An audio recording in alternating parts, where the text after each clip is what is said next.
Hi hello ನಮಸ್ಕಾರ, ಚಾನಲ್ಗೆ ಸ್ವಾಗತ. ಇವತ್ತಿನ ವಿಡಿಯೋದಲ್ಲಿ ಪೂಜೆ, ಆರಾಧನೆ, ಸ್ತೋತ್ರ ಪಠಣೆ ಎಲ್ಲವೂ ಮಾಡ್ತಾ ಇದ್ದೀರಿ. ಆದರೆ ಜೀವನದಲ್ಲಿ ಯಾವ ಚೇಂಜಸ್ ಬರ್ತಾ ಇಲ್ಲ, ಪ್ರಾಬ್ಲಮ್ಸ್ ಜಾಸ್ತಿ ಆಗ್ತಿದೆ. ಯಾಕೆ ಅನ್ನುವ ವಿಚಾರವನ್ನು ಈ ವಿಡಿಯೋದಲ್ಲಿ ನೋಡೋಣ. ಪ್ರತಿದಿನ ದೀಪ ಹಚ್ತಾ ಇದ್ದೀರಿ, ಮಂತ್ರ ಜಪ ಮಾಡ್ತೀರಿ, ದೇವಸ್ಥಾನಕ್ಕೂ ಹೋಗ್ತೀರಿ, ಪೂಜೆನೂ ಮಾಡ್ತೀರಿ. ಆದರೂ ಜೀವನದಲ್ಲಿ ಬದಲಾವಣೆ ಇಲ್ಲ, ದೇವರು ನನ್ನ ಪ್ರಾರ್ಥನೆ ಕೇಳ್ತಿಲ್ಲ ಅಂತ ನಿಮಗೆ ಅನಿಸಿದರೆ ವಿಡಿಯೋ ಕೊನೆ ತನಕ ನೋಡಿ.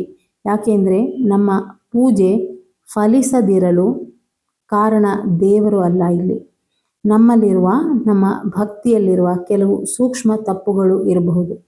ಇವುಗಳನ್ನು ಸರಿಪಡಿಸಿದರೆ ಅದೇ ಪೂಜೆ ಅದ್ಭುತ ಫಲ ನೀಡೋದರಲ್ಲಿ ಸಂಶಯವಿಲ್ಲ. ಆ ತಪ್ಪುಗಳು ಏನು ಅಂತ ಒಂದೊಂದಾಗಿ ನೋಡೋಣ. ಒಂದನೇದು, ಭಾವವಿಲ್ಲದ ಪೂಜೆ, ಯಂತ್ರದಂತೆ ಆರಾಧನೆ. ದಿನನಿತ್ಯದ ಕೆಲಸ ಈಗ ಮಾಡೋ ಥರ ಇಂದು ಅನೇಕರು ಪೂಜೆಯನ್ನು ಒಂದು ದಿನನಿತ್ಯ ಮಾಡುವಂತಹ ಕೆಲಸದ ಹಾಗೆ ನೋಡುವಂಥದ್ದು. ಒಂದು ಕೈಯಲ್ಲಿ ಮೊಬೈಲು, ಇನ್ನೊಂದು ಕೈಯಲ್ಲಿ ಆರತಿ, ಬಾಯಲ್ಲಿ ಮಾತು, ಮನಸ್ಸಿನಲ್ಲಿ ಆಫೀಸು, ಹಣ, ಸಮಸ್ಯೆ, ಸೋಷಿಯಲ್ ಮೀಡಿಯಾ. ಇಂತಹ ಪೂಜೆಯಲ್ಲಿ ಶಕ್ತಿ ಮೂಡೋದಕ್ಕೆ ಸಾಧ್ಯ ಇಲ್ಲ. ಶಾಸ್ತ್ರಗಳ ಪ್ರಕಾರ ದೇವರು ನಿಮ್ಮ ಹೃದಯದ ಭಾವನೆಯನ್ನು ಕೇಳ್ತಾರೆ. ಒಂದು 5 ನಿಮಿಷದ ಭಕ್ತಿ 1 ಗಂಟೆಯ ಯಾಂತ್ರಿಕ ಪೂಜೆಗಿಂತ ಶ್ರೇಷ್ಠ.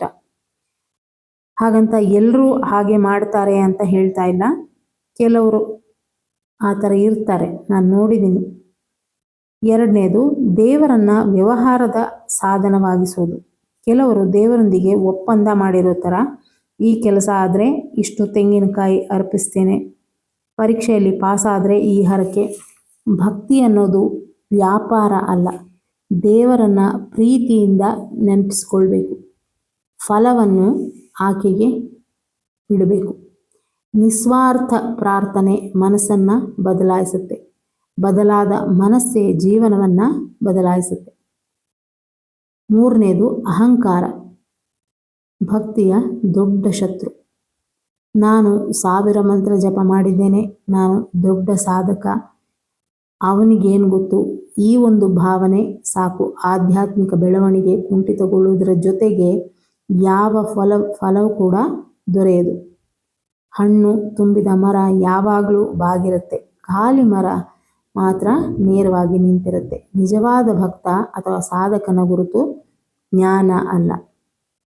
ನಾಲ್ಕನೇದು, ಪೂಜೆ ಒಂದು ಕಡೆ, ಜೀವನ ಇನ್ನೊಂದು ಕಡೆ.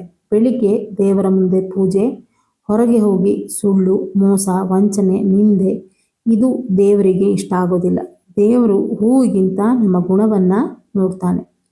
ಪೂಜೆಯ ನಿಜವಾದ ಫಲ ನಮ್ಮ ಸ್ವಭಾವದಲ್ಲಿ ಕಾಣಬೇಕು. ಐದನೇದು, ಯಾರ ಮನಸ್ಸನ್ನಾದರೂ ನೋಯಿಸಿ ದೇವರ ಕೃಪೆಯನ್ನು ನಿರೀಕ್ಷಿಸುವುದು. ಒಬ್ಬರ ಕಣ್ಣೀರಿಗೆ ನೀವು ಕಾರಣವಾಗಿದ್ದಲ್ಲಿ ಅವರ ನೋವು ನಿಮ್ಮ ಪೂಜೆಯ ಶಕ್ತಿಯನ್ನು ಕಡಿಮೆ ಮಾಡಬಹುದು. ಪ್ರತಿಯೊಬ್ಬ ಜೀವಿಯಲ್ಲೂ ದೈವಿಕ ಚೈತನ್ಯವಿದೆ. ಒಂದು ಸಾಂತ್ವನದ ಮಾತು, ಒಂದು ಸಹಾಯದ ಕೈ, ಇವು ಕೂಡ ದೇವರ ಆರಾಧನೆ. ಇಲ್ಲಿ ನಾನು ನಿಮ್ಮ ತಪ್ಪುಗಳನ್ನು ಹೇಳ್ತಾ ಇಲ್ಲ. ಒಂದು ಕಾಲದಲ್ಲಿ ಇದೆಲ್ಲ ಹಂತವನ್ನು ದಾಟಿಯೇ ಕೂಡ ನಾನು ಬಂದಿರುವಂಥದ್ದು. ಗುರುಗಳ ಕೃಪೆಯಿಂದ ಯಾವುದು ಸರಿ, ಯಾವುದು ತಪ್ಪು, ಹೇಗೆ ಮಾಡಬೇಕು, ಏನು ಮಾಡಬಾರ್ದು ಎಲ್ಲ ಅರಿವಿಗೆ ಬಂತು. ಅದನ್ನೆಲ್ಲ ಜೀವನದಲ್ಲಿ ಅಳವಡಿಸಿದಾಗ ಒಂದೊಂದೇ ಬದಲಾವಣೆಗಳು, ಬ್ಲೆಸ್ಸಿಂಗ್ಸ್ಗಳು ಬರೋದಕ್ಕೆ ಶುರುವಾಯಿತು. ಯಾರು ತಾಯಿಯ ಗರ್ಭದಿಂದ ಬರುವಾಗಲೇ ಕಲಿತು ಬರೋದಿಲ್ಲ. ಸೊ ತಪ್ಪಾಗಿದ್ದಾಗ ಸರಿಯಾಗಿ ಮಾಡುವಂತಹ ಮನಸ್ಸು ಇರಬೇಕು ಅಷ್ಟೆ. ಆರನೇದು, ಅಸೂಯೆ ಮತ್ತು ದ್ವೇಷ. ಬೇರೆಯವರು ಯಶಸ್ವಿಯಾದಾಗ ಸಂತೋಷವಾಗದ ಮನಸ್ಸು, ಯಾರಿಗಾದರೂ ಒಳ್ಳೆಯದಾಗ್ತಿದ್ರೆ ಒಳಗೇನೆ ಉರಿಯೋದು. ಈ ಭಾವನೆಗಳು ಮನಸ್ಸಿನ ಶಕ್ತಿಯನ್ನು ಹಾಳು ಮಾಡುತ್ತೆ. ದೇವರ ಕೃಪೆ ತುಂಬಬೇಕಾದ ಪಾತ್ರೆಯಲ್ಲಿ ನಾವು ದ್ವೇಷವನ್ನು ತುಂಬಿಸಿದರೆ ಕೃಪೆ ಎಲ್ಲಿ ತಾನೇ ಬರೋದಿಕ್ಕೆ ಸಾಧ್ಯ? ಬೇರೆಯವರು ಸ್ವಲ್ಪ ಇಂಪ್ರೂವ್ ಆಗ್ತಿದ್ದಾರೆ ಅಂತ ಅಂದಾಗ ನಾವು ಸ್ವಲ್ಪ ಮನಸ್ಸಲ್ಲಿ ಕರ್ಬೋದು ಅಂತ ಹೇಳ್ತಾರಲ್ಲ, ಆ ಥರ ಎಲ್ಲ ಮಾಡೋಕ್ಕೆ ಹೋಗಬಾರ್ದು. ಏಳನೇದು, ತಾಳ್ಮೆ ಇಲ್ಲದ ಭಕ್ತಿ. ಇಂದು ಪೂಜೆ, ನಾಳೆ ಫಲ ಬೇಕು. ಇದು ಭಕ್ತಿಯಲ್ಲ, ಆತುರ. ಬೀಜ ಬಿತ್ತಿದ ತಕ್ಷಣ ಮರ ಬೆಳೆಯೋದಿಲ್ಲ. ಅದೇ ರೀತಿ ಸಾಧನೆಯ ಫಲ, ಪೂಜೆಯ ಫಲ ಸಮಯಕ್ಕೆ ತಕ್ಕಂತೆ ಬರುತ್ತೆ. ದೇವರು ತಡ ಮಾಡಬಹುದು, ಆದರೆ ತಪ್ಪು ಸಮಯದಲ್ಲಿ ಎಂದಿಗೂ ಕೊಡೋದಿಲ್ಲ. 8. ಶಿಸ್ತು ಇಲ್ಲದ ಸಾಧನೆ ಅಥವಾ ಪೂಜೆ. ಒಂದು ದಿನ ಬೆಳಿಗ್ಗೆ, ಇನ್ನೊಂದು ದಿನ ರಾತ್ರಿ, 3 ದಿನ ಪೂಜೆ, 4 ದಿನ ಬಿಡೋದು. ಇಂತಹ ಅಸ್ಥಿರ ಸಾಧನೆಯಿಂದ ಮನಸ್ಸು ಸ್ಥಿರ ಆಗೋದಿಲ್ಲ. ಪ್ರತಿದಿನ 5 ನಿಮಿಷವಾದರೂ ಒಂದು ಸಮಯದಲ್ಲಿ ಭಕ್ತಿಯಿಂದ ಮಾಡುವ 2 ಗಂಟೆಯ ಪೂಜೆಗಿಂತ ಹೆಚ್ಚು ಪರಿಣಾಮಕಾರಿ. ಅಂದರೆ ನೀವು ಊರಿಗೆ ಎಲ್ಲಾದರೂ ಹೋಗಿದ್ರಿ ಅಂತಾದರೆ ಅದರ ಬಗ್ಗೆ ಹೇಳ್ತಾ ಇಲ್ಲ.